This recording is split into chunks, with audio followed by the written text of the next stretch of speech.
No, non ti prendo, non ti prendo.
Hi there, I hope that you're well. I wanted to talk a little bit about these paintings that I'm working on since the beginning of the week was so study heavy and I didn't really get much creative time. I also ended up just taking the rest of Wednesday to relax because I was kind of exhausted, and then Thursday I did whatever I felt like doing. I wanted to catch up on some YouTube videos and I took some photos, but mostly I just really wanted to paint and gather inspiration and organize the ideas that I'd had over the past few days. So I just did that. I found some nice references of flower bouquets from a copyright-free images website. So I'm working on a couple of pieces, kind of combining some of those references together. And I was a bit unsure about whether I wanted to use oil or gouache, but in the end I was just far too tired to even consider oils. They are a lot of fun and they're definitely my favorite medium, but between the smells and the cleanup it can be a bit overwhelming, and I just wanted something nice and easy to recharge a bit with, and gouache feels a lot more manageable even when I'm tired. Like, it's not about it being low pressure because I can do low pressure studies in oils as well as gouache. It's just a bit less intense. I don't really know how to explain it. I hope it makes sense, but I just went with gouache in the end, and these were really, really enjoyable to work on.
Hi there, I hope you're well. I took my last exams yesterday, which is very exciting and relieving because I have no brain energy left, like just zero brain cells at the moment. I have a lot of creative energy and I've just had so many ideas in the past couple of weeks that I've had no time to actually put into practice. So I'm very excited to start working on some things, and I've just been working on a couple of wash paintings today. I would like to ideally make this like a little mini series of 3 studies, but we'll see for how long I can keep going today. I'm just waiting for these two to dry at the moment, so I thought I'd record a little check-in since I don't think I have for the whole video. I don't know how much footage I have for this. I hope it's not been too boring. Also, next week's video, I don't really know what I'm going to do for it because I'm going away with a friend for 3 days. I will be filming and I plan on bringing my sketchbook with me and doing some drawing and painting as well. I don't know, she's already told me that she's going to help me film the actual drawing process and stuff, but we'll see what comes out of that. But I'm very excited to get away for a few days and just have a couple of weeks to recharge and relax, because it's been a very intense couple of months. I start lectures again on the 1st of March, but until then, I have no uni obligations, which is very, very exciting. And I just have so many painting things that I want to do as well. And I'm hoping to release a little print collection midway through March. Maybe, we'll see. I don't know how long it's gonna take me to do everything, but I'll keep you updated, obviously. But yeah, I'm just very relieved that I got these exams over with, because it's just been one thing after the other and it was a lot. So that's very nice. I hope you've had a bit less of a stressful week than I have. And with that being said, I'm gonna get back to painting because it's really all I want to do for the next week.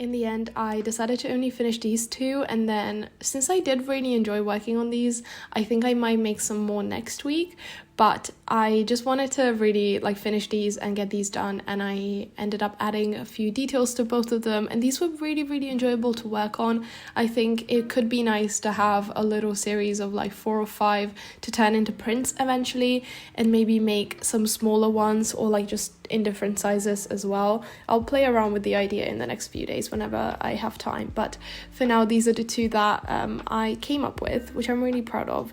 And then the next day, I really wanted to make it a priority to work on the oil portrait that I started a couple of weeks ago. I love the direction that this is going in, and it's exactly the kind of art that I want to be making, so I was very excited to continue it. But I go back to my parents for the weekend, and so I really only had Friday left to work on it, and I made it a priority for the morning, and so I worked on it first thing as I woke up. And it wasn't as drastic of a change as last time I worked on it. If you watched last week's video, you'll know that it started off as a very soft and pastel toned painting, and then I decided to go in with a black background. But I still had a lot of ideas of things that I wanted to work on, and the painting is not finished. You'll see me work on this in future videos as well. I don't know how much longer it will be until it's finished, but I think I've definitely made some good progress. I wanted to intensify the shading on the face and the neck, especially. I think I did a really good job on the neck. The face is still very blurry, but I also don't really know how much I want to refine it. I kind of like it as it is. It's too much at the moment and it looks unfinished. It doesn't look loose on purpose, if it makes any sense. So I'll keep working on that for a bit. And then something I wanted to do was add kind of a backlit effect to the hair, which I just did using a bit of a brighter light, it kind of almost really, really saturated yellow to the edges of the hair. And then I just worked on the shading some more, but also I wanted to work on the clothing. In the reference photo that I took, I was wearing a really big wool jumper, and I wanted to keep some of the like the folds in the fabric. I really like that, but I also wanted to make it feel a bit lighter, like just a lighter, maybe like a linen fabric feel type of thing. So I wanted to go for a light airy color, and I think it came through, but not entirely. I will brighten it up in the next painting session. I like that I went for a very lilac toned like color, because initially I was playing around with some more blue toned colors, and I didn't quite like that as much. I didn't think it fit the rest of the painting very well, but I think the lilac and the purples worked really well with it, especially with the yellow and the orange. It contrasts really well, but I didn't keep as much of the brightness as I would have liked to, and so I'll go back and add that in, because I think looking at the painting now, there's not enough contrast. Well, that was before, and I really like that. So that's the nice thing about oil painting. It's a lot of going back and forth and kind of giving to the painting and the painting giving back, and so it's a really fun process, and I'm happy with the direction that this is going in, and I will be making prints of this as well. Hopefully it turns out nice in the end and I don't mess it up in the next few painting sessions, but I'd love to know your thoughts about it, because it's possibly one of my favorite paintings that I've ever worked on, which is always very exciting. I went through like a month or so of not really knowing what I was doing with painting, like just trying to figure things out, and now I think I'm back to being in a really good place with it, and I'm really enjoying it, so I'm very happy to share these processes. But we're almost at the end of the video. There is a little bit of footage of what I did over the weekend that I'll let you enjoy towards the end, but I hope you enjoyed it. I hope you had a really, really lovely week, and I will see you very soon with a new video. Bye, take care.